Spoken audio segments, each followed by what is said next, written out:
Era uma vez.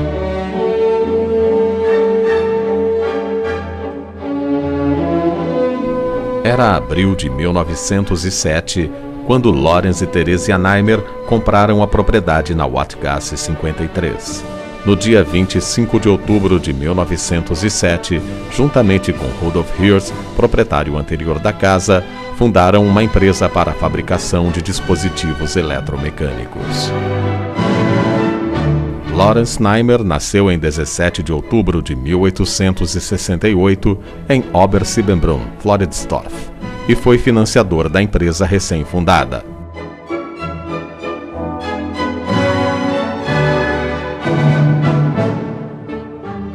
Franz Krauss, um engenheiro eletricista nascido em 13 de agosto de 1877 em Biskupitz, Morávia, juntou-se à empresa como sócio em 9 de março de 1909.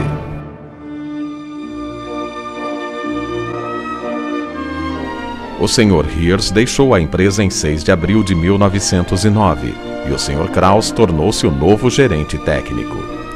Em 28 de setembro de 1909, mudou-se o nome da empresa para Krauss e Neimer. O primeiro catálogo dava uma visão geral da linha de produtos da nova empresa. A eletricidade começava a conquistar o mundo. A chave elétrica, como conhecemos hoje, não existia até então. Dispositivos especiais precisavam ser fabricados. Franz Krauss e Lawrence Neimer entusiasmadamente aceitaram o desafio de fabricar estes produtos.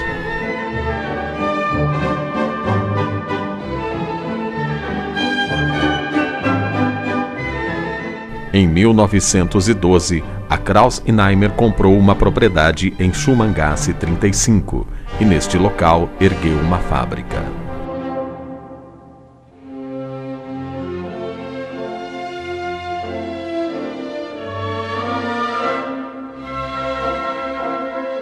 Este quadro de comando para carregar baterias de submarinos foi fornecido à Marinha Imperial em Pula, em 1915.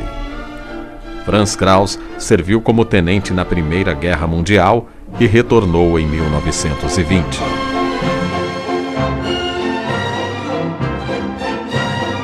Em 1918, foi adquirida uma propriedade próxima da fábrica em Schumanngasse.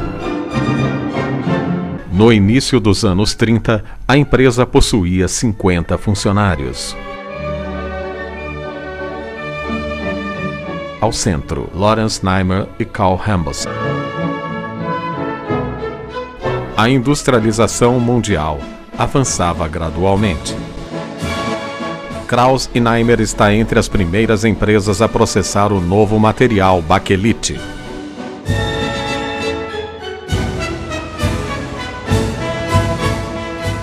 Durante a Grande Depressão, como a maioria dos empreendimentos industriais, a empresa atravessou sérias dificuldades econômicas. Pouco antes da deflagração da Segunda Guerra Mundial, a economia melhorou um pouco. A Krauss e Neimer já tinha produzido uma ampla série de chaves elétricas de baquelite quando iniciou a fabricação de contadores. Em 1939, as instalações fabris foram novamente ampliadas. Em 21 de abril de 1944, morreu Lawrence Neimer. O Sr. Krauss continuou a administrar a empresa.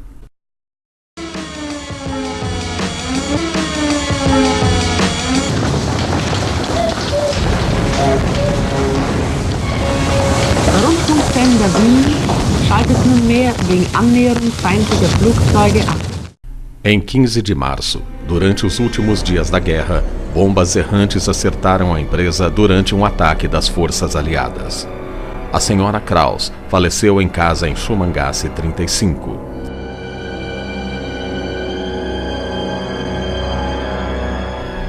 Em 13 de abril de 1945, Viena foi ocupada pelas forças russas. Pouco antes, o Sr. Rambosek e alguns funcionários enterraram as matérias-primas no pátio da empresa, protegendo-as contra os saques. Os pesados danos às construções e a desordem geral que caracterizaram os colapsos do fim da guerra paralisaram a empresa por longos meses. Em dezembro de 1947, a reforma monetária começou, introduzindo a nova moeda austríaca, o Schilling. Em 17 de dezembro de 1947, Hubert Lawrence Niemeyer retornou para Viena após 7 anos de serviço nas Forças Armadas e tendo sido prisioneiro de guerra dos americanos. Ele terminou o curso universitário em Graz e dedicou-se à reconstrução da empresa. Niemeyer, na primavera de 1948.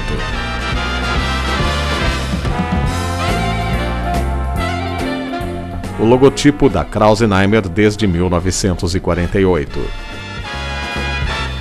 Em setembro de 1948, a Krause-Niemeyer inicia a comercialização da primeira comutadora rotativa por Camis, a C15.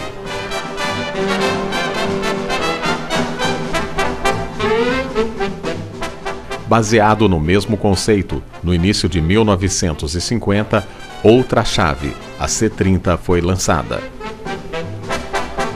Entre 1949 e 1950, continuou a reconstrução das instalações da Schumann Gasse 35. A nova comutadora rotativa C15 foi apresentada em 1949 na Feira Internacional de Viena.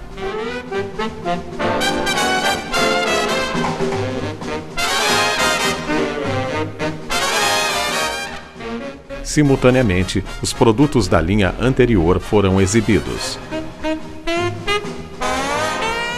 Estes produtos foram fabricados até o final dos anos 50.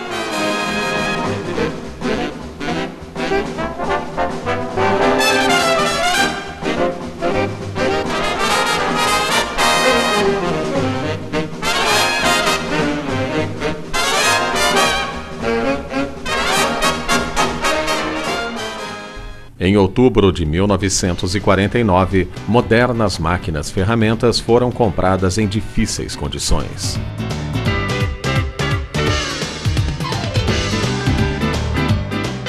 Em 1950, na Feira Internacional de Viena, foi apresentado o novo contador LS-25.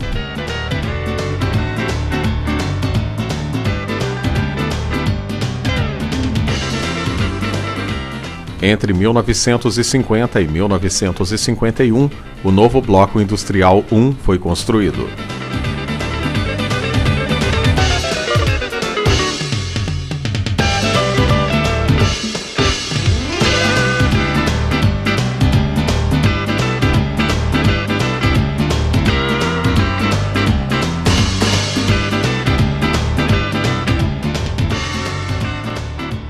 Na primavera de 1951, os comutadores de C16 a C200 com capacidades entre 16 e 200 amperes foram lançados no mercado. Este novo conceito de produto foi um marco tecnológico e foi desenvolvido para substituir as chaves tipo tambor, que logo depois desapareceriam do mercado. A nova linha C possuía contatos de dupla interrupção e oferecia uma maior capacidade de interrupção para aplicações em controle de motores. A grande variedade de combinações de fechamento de contatos e acessórios influenciou os novos desenvolvimentos.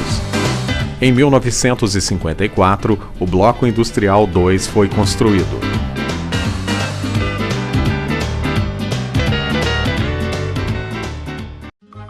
Um novo comutador por Camis, o B10, foi lançado em 1956. A Krause-Niemeyer foi uma das primeiras empresas a utilizar o termoplástico no processo de fabricação de chaves elétricas.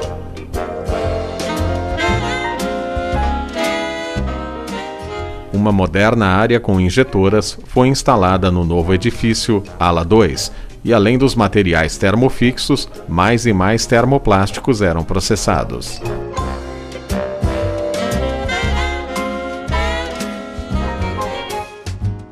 Finalmente, novos equipamentos para escritório e equipamentos de testes foram comprados.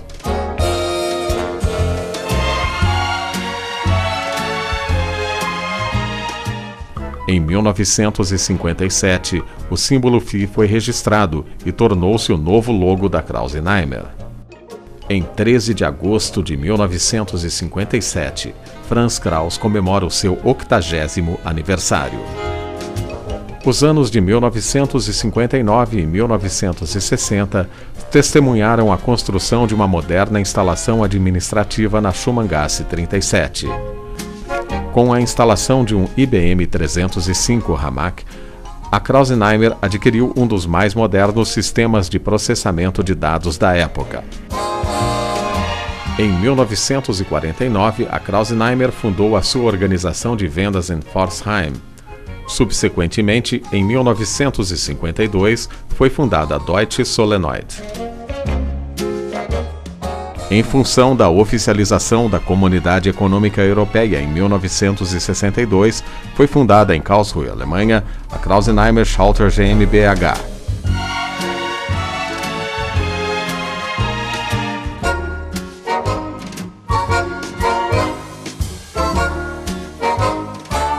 Em 1964, a fábrica original de Viena, de 1905, foi substituída pela construção do Bloco Industrial 3.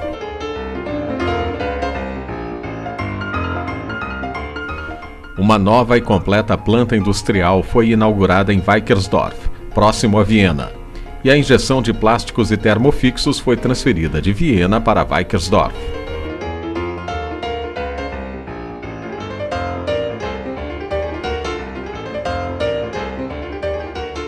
Entre 1965 e 1970, as instalações fabris de Karlsruhe foram ampliadas e um prédio administrativo foi anexado. A organização de vendas da Alemanha, Deutsche Solenoid GmbH, fundada em 1952, mudou para um novo prédio em 1970.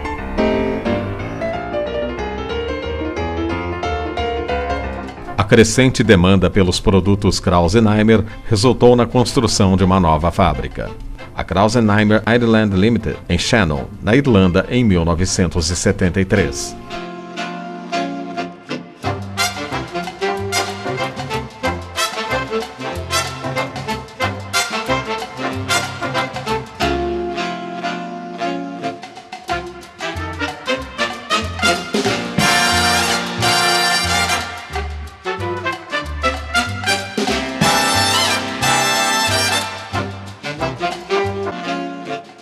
A Solenoid do Brasil, organização de vendas brasileira, foi criada em 1971 e em 1976 foi fundada em São Paulo a quarta fábrica do grupo, a Krauss-Eimer do Brasil.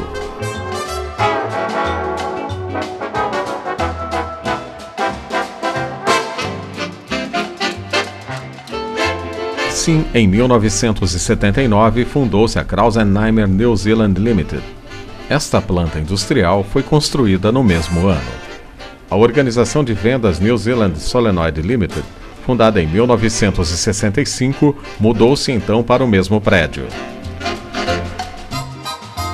Em 1979, finalmente a construção da fábrica de Shannon foi concluída.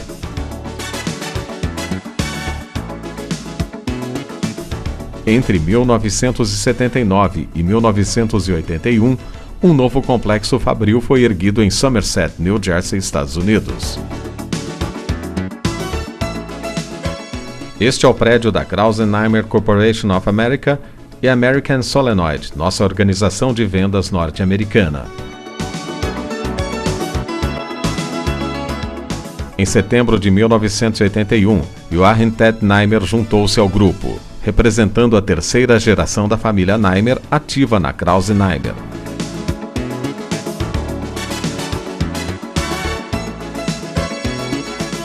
Desde meados dos anos 70, a Krauss-Eimer tem priorizado os processos de automação.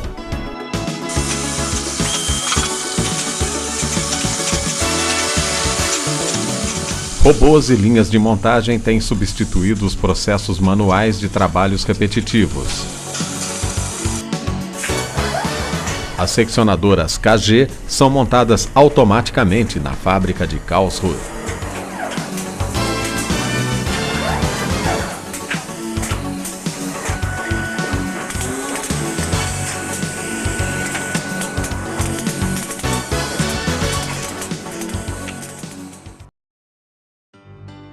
Entre 1989 e 1990, a fábrica de Weikersdorf foi ampliada com uma moderna ala de montagem.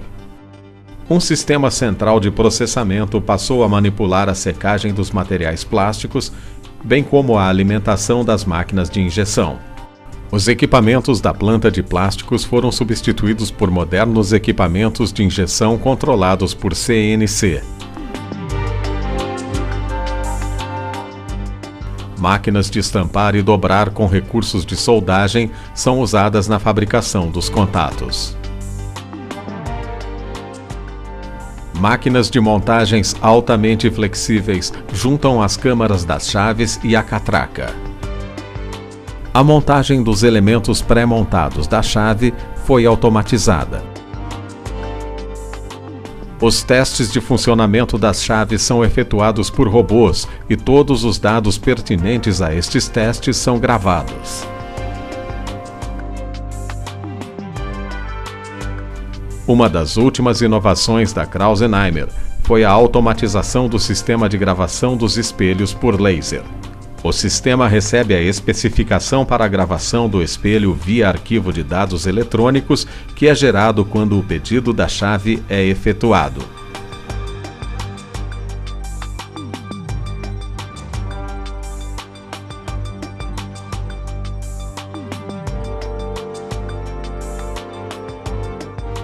Em 2000, uma outra planta de montagem foi erguida em Peresteg, Hungria. Hoje o grupo Krause-Neimer consiste em 8 fábricas e 18 organizações de vendas. Hubert Lawrence Neimer, o grande pioneiro e líder mundial da organização, faleceu em 12 de setembro de 2004, após mais de 50 anos de serviço à indústria. Em setembro de 2004, Ted Neimer assume a gerência do grupo Krause-Neimer, conduzindo-o para o segundo centenário. And so we launch into the second century of Krause-Neimer. The fourth generation of our family, my nephew Laurent, is getting ready for the job to follow me. We have ideas, we have the people who work with us, we have the motivation. So what are we waiting for? Let's go!